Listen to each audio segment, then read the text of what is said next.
Alright, so this is going to be a review of the Simpson 3200 series pressure washer. I purchased it off of Amazon. Obviously, if you're watching this video review, you've scrolled down through and shown interest in it. As it comes in the box, it's very well packaged. Essentially, all you have to do once you get it is attach the handle with this bolt here, and they're easy to screw on, and the other bolt there. Attach your lines, put your siphon hose for your soap into the bottom there, and fill it with oil. It's very well labeled as far as putting the oil in it.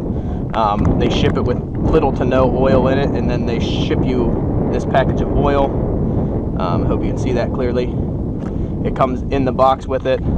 There's numerous stickers all over the box that if you forget to put the oil in it, you have essentially just not paid attention whatsoever. It also may smell a little bit like gas. I've read some reviews where people stated that they didn't smell gas, so they assumed that it wasn't tested. Mine had a gas odor in it, but there was no gas in it. I have not started this thing yet. Essentially all I have done is hooked it to water, and I've primed it. If you're not familiar with pressure washers, once you hook them with water before you start them, you need to run all the air out of it. And I'm hoping that I got all the air out of it at this point in time. A couple additions that I made here to it before I ever even got it was I purchased this 3-foot section of hose, which I'll link in my review. It just makes it a lot easier to hook your hose to. I plan on zip tying this up here somewhere so that it doesn't put any stress on there if I pull on the hose or get too far away from the house. Another addition is I added a 50-foot section of the Simpson's power washer hose in addition to the 25 feet that comes with it. 25 feet sounds like a lot, but your average pickup truck with a double cab and a full-length bed is just around 20 feet. So my truck is probably just shy of 20 feet long. So 25 feet, you're going to have to scoot the pressure washer around it. You're not going to be able to get the whole thing if that's what you're doing. Or if you're pressure washing a house, you're going to be moving it every 10 feet that you try and pressure wash. So it's way more convenient to spend the extra $45 or $50 and get that extra 50 foot. They make it in 75 and 100 feet sections that I saw, and I think there's more than that as well. So like I said, I have yet to start it, so I'm going to turn it on, pull the choke out, and we're going to let this thing rip and see. Hopefully it starts for me.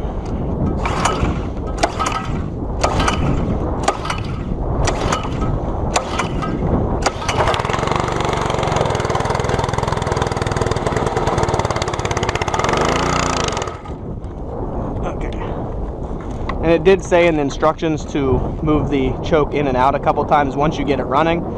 Once I get this thing started, you're not going to be able to hear me. I'm going to put the 25% or 25 degree tip in it. I'm going to power wash my truck a little bit. Then I'm going to put the soap tip on it and put this line into the soap there and see how well it drafts, and apply some soap as well, and then that'll probably be the end of the video.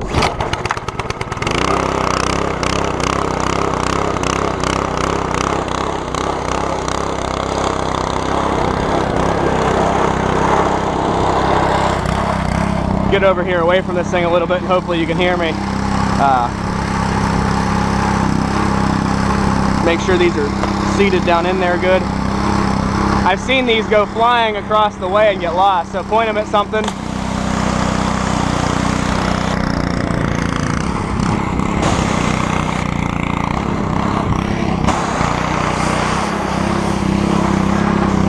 And I believe I caught an air pocket there.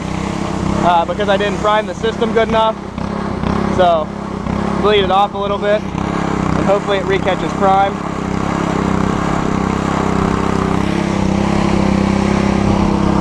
This is definitely air in the line. I've seen this before. Usually all you can do is kind of just keep going until it picks up back up on pressure.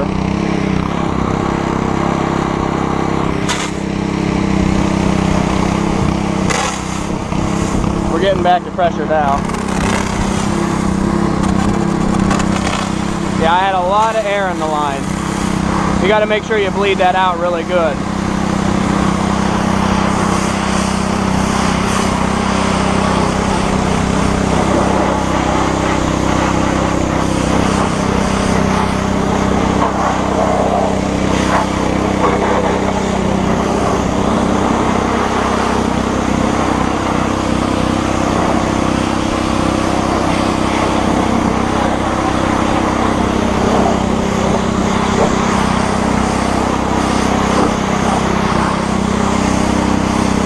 pressure for the 25-degree tip.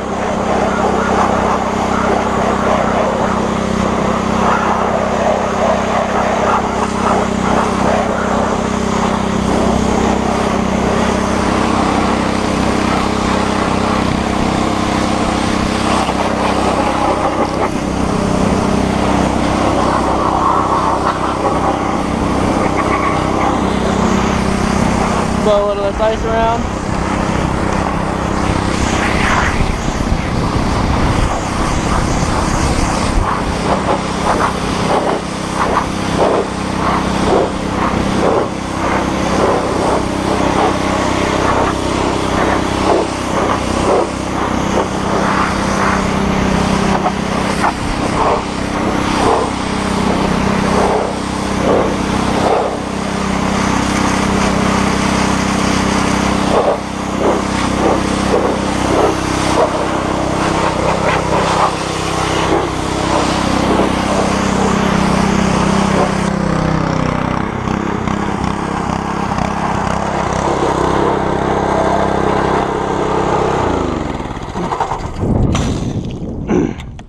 Alright, so now that you can hear me again, pretty good pressure with the 25-degree tip. If I needed more pressure, obviously I'd skip down to the 15 to really cut the dirt off. Right now I'm going to put the black tip in, which is for the soap.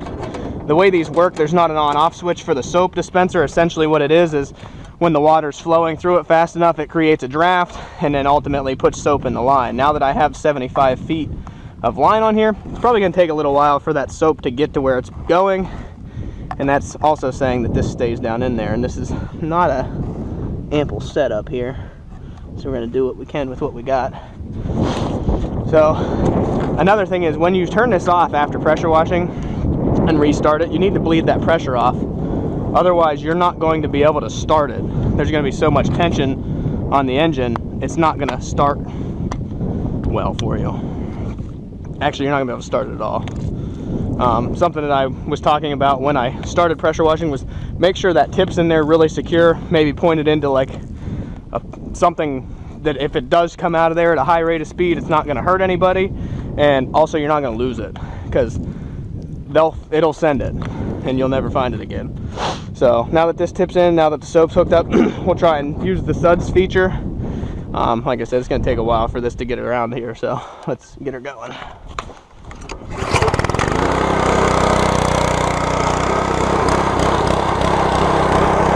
so you see the soap going in there? So it's just a matter of time before it works its way all around here and gets up to the truck. So let's kind of see. Wow, that actually was way faster than I thought. So put a little soap on here. Get it nice and sudsy. And then if you wanted to use degreaser for a tractor, or use a brush to really scrub the dirt off, it wouldn't take anything to get that soap in there. So